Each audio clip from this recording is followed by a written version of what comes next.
இந்த உலகத்துல ஒவ்வொரு மனிதனுக்கும் ரொம்பவும் தேவையானது என்னன்னா 3 தாங்க. ஒன்று உணவு, இன்னொன்று போட்டிருக்க உடை, அப்புறம் தங்கறதுக்கு இடம். அப்படி நம்ம 3வதா பார்க்க போறது தாங்க நம்மளோட வீடு. நம்ம இந்த ஒரு வீடியோல பார்க்க போறது 6 விசித்திரமான இடங்கள்ல தாங்க நம்மளோட மக்கள் வந்து வாழ்ந்துகிட்டு வராங்க. இப்போ நான் காமிக்கிற சில இடத்தெல்லாம் பார்த்தீங்கன்னா நம்மளோட வீடே பரவாயில்ல அப்படின்னு தாங்க உங்களுக்கு தோணும். வீடியோ நம்ம முதல்ல பார்க்க போகிறது பிரேசிலியன் ஃபேவல். பிரேசில்ல உள்ள ரொம்பவும் ஏழைப்பட்ட ஜனங்களை ஒதுக்கிய ஒரு இடம் தாங்க இந்த ஒரு பிரேசிலியன் ஃபேவல்ஸ்.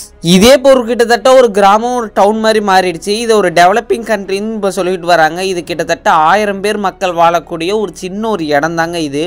பிரேசிலில் நீங்கள் போய் பார்த்தீங்கன்னா ஒரு ஸ்லம் ஏரியா அப்படின்னு சொல்கிற மாதிரி தான் இந்த ஒரு இடத்த பார்ப்பாங்களா. கிட்டத்தட்ட 19th செஞ்சுரியில் கட்டின ஒரு இடம். இங்கே நிறைய ஆர்டிஸ்ட் இருக்காங்களாம். பிரேசிலில் தங்கக்கூடாது அப்படின்னு சொல்லி சில மக்கள் ஒதுக்கப்பட்டவங்க இங்கே வந்து தான் தங்குறாங்களாம். பார்த்தீங்களாங்க, எக்கச்சக்கமான வீடுகள் இங்கே இருக்குது. அதனாலே பார்த்தீங்கன்னா இங்கே இருக்கிற சில ஜனங்க திருடுவாங்க, கொலை செய்வாங்கன்னு சொல்லி அவங்க மேலே ஒரு வீண் பழி சுமத்தப்பட்டுக்கிட்டு இருக்கு. ஆனால் அப்படியும் சில மக்கள் இங்கே இருக்காங்க. இந்த ஊருக்கு டூரிசத்துக்காக வெளிநாட்டிலேருந்து நிறைய மக்கள் வந்து பார்ப்பாங்களாம். ஆனால் இந்த இடத்துல சில கைடுன்னு இருப்பாங்க. நீங்கள் அவங்கள தாங்க பிடிக்கணும். நீங்கள் நார்மலாக சுற்றி பார்க்கணும்னு நினச்சிங்கன்னா உங்களுக்கு ஆபத்து பின்னாடியே தொடர்ந்து வருமா.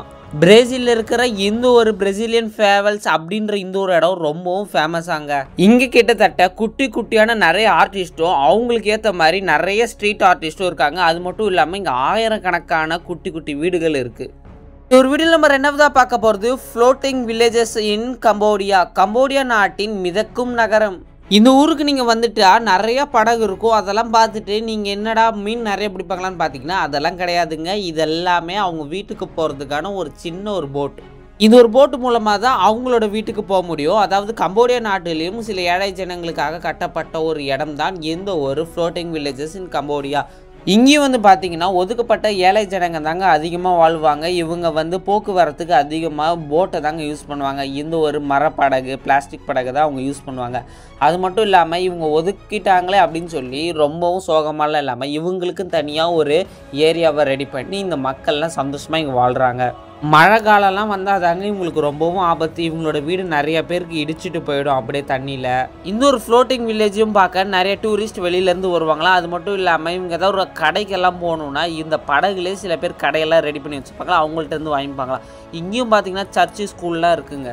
இந்த ஒரு வீடியோவில் நம்ம 3வதா பார்க்க போகிறது கிளிஃப் வில்லேஜ். இது எங்கே இருக்குன்னு பார்த்தீங்கன்னா சைனாவில் தாங்க இருக்குது. செங்குத்தா நிற்கிற மலை மேலே தாங்க இவங்களோட வீடெல்லாம் இருக்குது. கிட்டத்தட்ட 72 ஃபேமிலிஸ் இங்கே வந்து வாழ்கிறாங்களாம். அதுவும் இன்னைக்கு நேற்றெல்லாம் கட்டலிங்க. கிட்டத்தட்ட 200 வருஷத்துக்கு முன்னாடியே இந்த ஒரு கிளிஃப் வில்லேஜை கட்டிட்டாங்களாம். இவங்க மலை மேலே ஏறுறதுக்கு ஒன்றும் காங்கிரீட்லாம் போட்டு நல்ல ஒரு படிக்கட்டெலாம் கட்டலிங்க. இந்த மாதிரி இருக்கிற ஸ்டீல் கம்பியை வச்சு ரெடி பண்ண படிக்கட்டை தான் வச்சுருக்காங்களாம். இவங்க மலை மேலே ஏறுறதுக்கே ரொம்பவும் கஷ்டம். இவங்க மலை மேலே மட்டும்தாங்க வீடு இருக்குமா. மற்றபடி இவங்க தொழிலுக்கு, படிப்புக்கு, ஏதோ மருத்துவம்னா கீழே தான் இறங்கி வரணுமா. அதுவும் ரொம்ப தூரம். இவங்க நடக்கிறதே பார்த்தீங்கன்னா பயந்து பயந்து தான் நடப்பாங்க. ஏன்னா ஸ்லிப் ஆச்சுன்னா உயிர் போயிடும். கிட்டத்தட்ட 2000 ராட் கம்பீஸை வச்சு இந்த ஒரு படிக்கட்டை ரெடி பண்ணியிருக்கு. அது மட்டும் இல்லாமல் இது கிட்டத்தட்ட 800 மீட்டர் அளவு ஹைட் இருக்குமா ஃப்ரம் த சீ லெவல். இந்த வீடியோவில் நம்ம 4வதா பார்க்க போது டனல் ஆஃப் பர்ச்செஸ்ட். ரொமானியா நாட்டில் உள்ளது தாங்க இந்த ஒரு அமேசிங்கான ரொம்பவும் பாவமான வீடு. என்னடா இது பார்க்கவே ஏதோ சாக்கடை மாதிரி இருக்கிற ஒரு ஓட்டையாக இருக்குது, இதுக்குள்ளே இருந்து மக்கள் வந்துக்கிட்டே இருக்காங்களான்னு பார்த்தீங்கன்னா இதுதான் இவங்க தங்குற ஒரு வீடாகவே இருக்குது. தங்கறதுக்கு காசு இல்லாத மக்கள் நிறைய பேர் இங்கே தான் வந்து வாழ்ந்துக்கிட்டு இருக்காங்க. நைட் நேரத்தில் மட்டும் தூங்க வருவாங்க. காலையில் நேரம் எல்லாரும் வேலைக்கு ஓடிடுவாங்களாம். ரொமேனியான்ற நாட்டில் இதை டனல் ஹவுஸ்ன்னு கூப்பிடுவாங்களாம். ரொம்பவும் ஏழை மக்கள் தான் இங்கே வாழ்வாங்களாம். அது மட்டும் இல்லாமல் மழைலாம் பெஞ்சதுன்னா ரொம்பவும் கஷ்டம் இந்த ஒரு இடத்துல. அது மட்டும் இல்லாமல் இங்கே அதிகமாக வேர்க்குமா. இப்படி இருந்தாலும் கூட 1-2 இல்லைங்க, கிட்டத்தட்ட 20-30 பேர் இங்கே ஒரு இடத்துல வந்து நைட்டு தங்குறாங்க. இந்த ஒரு வீடியோவில் 5வதா பார்க்க போகிறது ட்ரீனா ரிவர் ஹவுஸ். என்னடா இது ஒத்த வீடு, அதுவும் நடு ஏரியில் இருக்குது அப்படின்னு கேட்டிங்கன்னா 2 கப்பிள்ஸ் இந்த இடத்துல ஸ்விம் பண்ணிக்கிட்டு இந்த ஒரு இடத்துல ஒரு வீடு இருந்தால் எப்படி இருக்கும். அதாவது நம்ம ஸ்விம்மிங் பூலில் நீச்சல் அடிச்சுட்டு இந்த ஒரு இடத்துல வந்து நம்ம ரெஸ்ட் எடுக்கிறதுக்கு எவ்வளோ சூப்பராக இருக்கும் அப்படின்னு நினச்சி கட்டினது தான் இந்த ஒரு ரிவர் ஹவுஸ். இது ரொம்ப ஸ்ட்ராங்காக இருக்க மாட்டான்னு கேட்டிங்கன்னா நிச்சயமாக கிடையாது. 10க்கும் மேற்பட்ட வாட்டி இந்த ஒரு வீடு தண்ணியில் அடிச்சுக்கிட்டு போச்சா. அதாவது தண்ணி இந்த வீடை கொஞ்சம் எட்டுனாலே போதும், தண்ணி முழுகிடுமா சில நேரத்தில். அது மட்டும் இல்லாமல் நிறைய வாட்டி அடிச்சுக்கிட்டு போயிடுமா. ஆனால் தண்ணிக்கு நடுவில் வந்து கட்டின வீடு எப்படி கட்டியிருப்பாங்க அப்படின்னு நினைக்கிறீங்களா? இதோட ஒரு சூப்பரான விஷயத்த உங்களுக்கு அடுத்து வர விஷயத்தில் சொல்கிறேன். அந்த வீட்டை பார்த்து ஆச்சரியப்பட்டீங்கன்னா இந்த வீட்டை பார்த்து நீங்கள் வாயை தாங்க பழக்கணும். மவுண்ட் ஃபேங்கிங். இந்த வீடியோவில் நம்ம 6வதா பார்க்க போகிற இடம் சைனாவில் இருக்குது. அந்த வீட்டுக்காச்சும் பக்கத்துலேயே வந்து அந்த ஏரிக்காரை இருக்குது, டக்கு டக்குன்னு ஏதாவது எடுத்துகிட்டு வந்து வீடை கட்டலாம்.